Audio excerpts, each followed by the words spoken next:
Okay, so welcome back to Man Child Outdoors. It is August the 19th. It's a Friday. September's just next month, and on the 15th starts deer season for archery in Connecticut. So I'm super pumped. I just bought a new Tacticam Reveal X Gen 2. This is my second one. I'm using another one on public land right now as we speak in New York.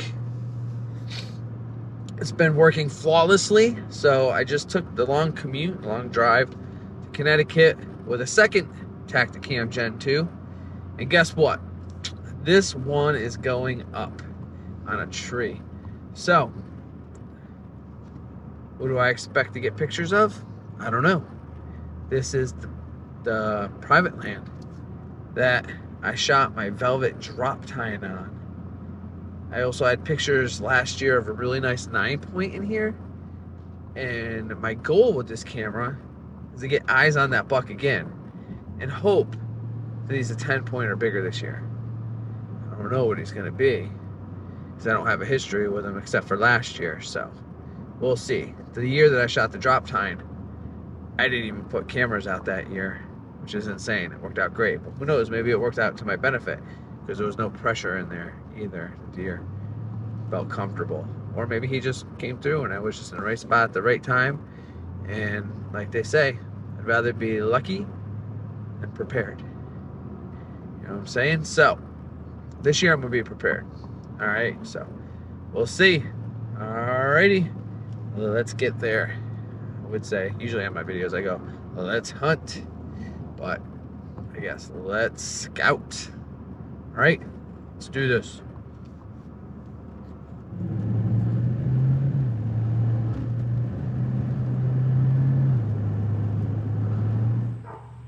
Man Child Outdoors, oh yeah.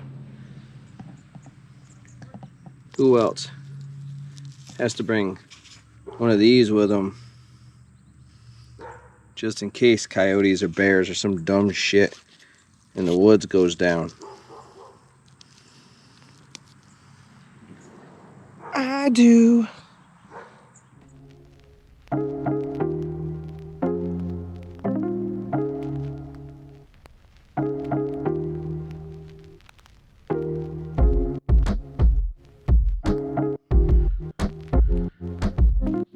Okay, here we are. Spot where I shot my big velvet drop tine. We do a little bit of scouting, make sure the trails are still active. Throw out my Tacticam and probably 2 cheap Walmart Tasco cameras. So they've been my old faithfuls, so throw a couple of them just in case my Tacticam misses an angle. All right, scouting time.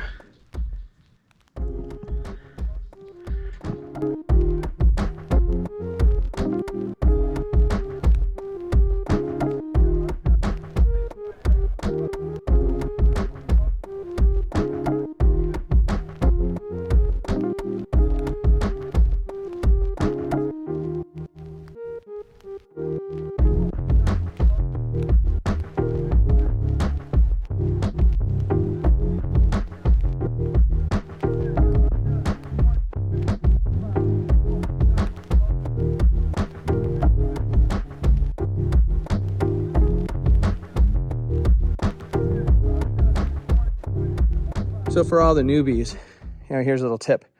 When you're setting up your trail cameras, number one, you want to set them up where the deer are moving. So find trails you have to scout first. Just don't go out in the woods and put a trail camera out there. It might work. I mean, it could. If God likes you and everything and destiny and fate is on your side. But scouting definitely stacks the deck. Get out there, find a deer trail, and put it on the deer trail. Don't face it straight at the deer trail so the deer walk straight by. Face it at an angle to the deer trail. So you get a good face coming and going, or a butt coming and going. You'll be able to see how many points and how wide the rack is. Definitely don't face it in the direction of the sun. So here in New York, the sun isn't straight overhead. It's to the south a little bit. So I always face my cameras north if I can. So find a tree that'll work with that trail and face your trail cameras north if you're in New York or somewhere where the sun is behind you, so you get a good camera, because you're going to get, you know, sun flares and just all brightness and stuff. Another tip, low-lying branches and stuff. If you have a branch that's dangling like this and it sways in the wind in front of your camera, or there's leaves on it and they're doing this, you're going to get false triggers on your cameras, and they're going to go off and take a billion pictures of nothing until your batteries are dead. If you have a lot of squirrels or raccoons, like there's a nest in the tree or something, avoid that area. You're going to have nothing but pictures of raccoons and squirrels. I know the deer hang out with them, so if you have to put it there, you have to put it there, but it'll keep your memory card from getting full, or your cell service from getting run constantly, or filling up SD cards, killing batteries, all that stuff. All right, so always put your cameras, you know, facing the trail at an angle, not straight on. Another thing is, notice that my cameras right here are about waist to tit high. All right, I do that because I'm lazy. They're in the line of sight of the deer. They're in the line of sight of the bears and everything, but I don't, and people too. But nobody messes with them out here. If people mess with them, deer keep seeing them and don't like them. Bears are tearing them up, or people are tearing them. Go to a tree like, you know, like a small tree. Bring either a ladder in with you, a climber, or some sticks. Go up in the tree and put it up there and angle it down like this. Like you could be up in that tree and angle it down. Put it out of reach of bear, out of the eyesight of humans. And that'll help. And it'll also be more stealthy for the deer, because I always get a deer that walks up to this and they're like sniff, sniff, sniff, sniff, sniff, sniff to my camera, and I got like these pictures of their nostrils and in their eyeball and everything else. So just a tip if you're a newbie.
right, Connecticut, private land scouting success. I have a Tacticam out to send me some cell pictures. So I am hot and I'm mumbly and sweaty. I'm hearing branches breaking, so I wonder if that's a deer. Anyhow, I got 3 cameras out, the Tacticam and 2 Tascos from Walmart, which work and serve me well. They're my workhorses for the last few years, and they've provided a lot of intel on some valuable information to get on some deer. So with that being said, I'm going to take off. I'm going to go over to public land and do a little aerial video, and also I'm going to put out one of my older cameras. So if anyone messes with it, I really don't care.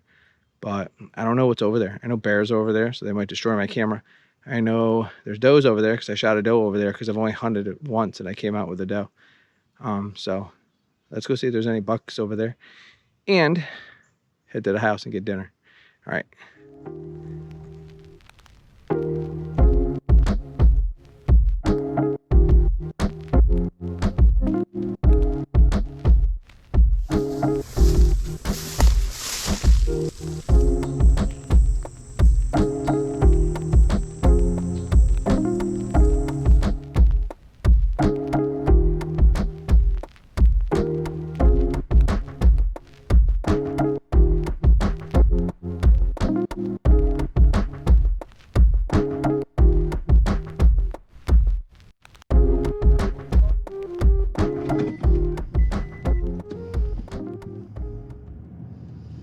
All right, well,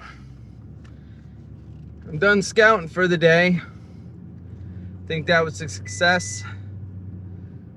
I didn't leave a camera on public because I just felt a certain kind of way about it this early. I think I'm gonna wait until closer to the season when I'm out this way more to check it. Plus, it's still really hot, and the field I have to walk in on is really tall. And I want to wait until the deer beat it down a little bit more, so I'm not covered up in ticks. I really don't like ticks. I don't want ticks, and I'm gonna avoid ticks as much as I can. But I got a phone call when I was here at public, and the landowner that I just put cameras out on talked to the residents of the house that she's renting on the property, and they don't want me to kill any deer or anything killed on that property. And they live very woodstocky, you know, just kind of like that lifestyle, and they respect life and all this stuff, which I respect.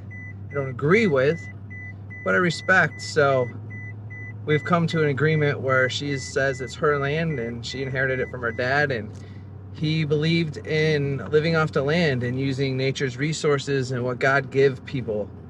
So with that said, she's still gonna allow me to hunt there. Now, this is something I couldn't stress more to new hunters. This is an opportunity to gain the trust of people or lose the trust of people. And it could go either way depending on somebody's perception of how you conduct yourself or act. So I told the landowner that I would maintain the most minimum footprint on that property as possible. Like, I'm not gonna just go park in the driveway and flip them the bird and say, fuck you guys, you don't own it. I'm not gonna do that at all, because that would be a douchey thing to do, and that's not how hunters should act. So I'm actually going to avoid the landowners, or the people that are renting the house, as much as possible, so they don't feel a certain kind of way, because my presence will automatically bring a bad vibe, like something's gonna die, poor little animal. I know it's gonna happen because he's here and he's an awful person and he kills shit. Well, none of that's true, because half the time I don't see stuff in the woods, but it doesn't matter, it's the perception, and that's the reality. So I maintain the most incognito presence possible. Park somewhere where it's not so obvious I'm there, unless they're really going out of their way to look. Go in and out as quiet as I can. If I harvest a deer, basically, I don't have to sneak it out, but sneak it out. I mean, before I shot that huge buck in there, I couldn't get him out by myself. I needed people to help. But maintain, you know, an invisibility if I can, you know, and that'll keep them respecting me for respecting them, I hope. They may not. They might go in there and trash all my stuff. I don't know. But we'll see. So hopefully I can keep the peace with the people that are there on the property. So that was a little wrench that was thrown in the works today.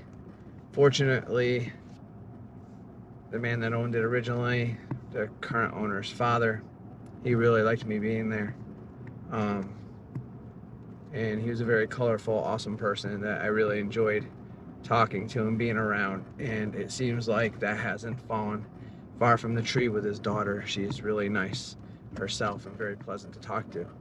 So, like I said, you can make friends or you can make enemies. Be careful, because I won't be just making an enemy for me. I'll be making an enemy for everyone that follows in my footsteps for years to come, even if they don't know me. So even hunters that have been hunting for 30 years and stuff, they need to probably hear that too, because they're old and ornery, and they probably get sick and tired of people doing crazy shit that they do. And they do. Like, I wouldn't doubt it that if somebody didn't want me in there, they'd go in there and trash all my stuff. It might be the landowners, it might be a neighbor. It's happened on this property before with hunting stands from neighbors. So everything I can do to maintain the peace is going to be done. That was long-winded, but I think a very necessary thing to say, because there's nothing more important than maintaining a good reputation, or a good, you know, public view of hunters. You know, we need to have a good reputation, and that goes miles, man. That'll carry us further in the woods than our feet and our boots ever will. All right. So guys, get out scouting, put your trail cameras out.